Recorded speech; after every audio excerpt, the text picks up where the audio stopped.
آمن الرسول بما أنزل إليه من ربه والمؤمنون كل آمن بالله وملائكته وكتبه ورسله لا نفرق بين أحد من رسله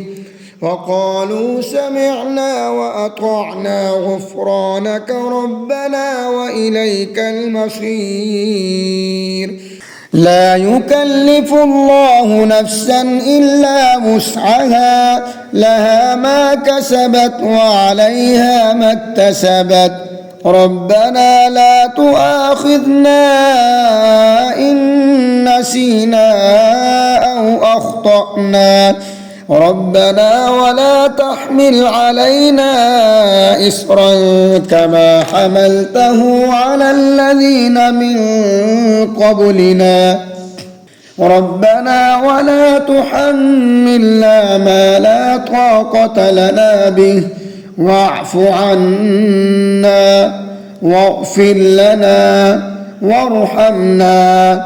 أنت مولانا فانصرنا على القوم الكافرين.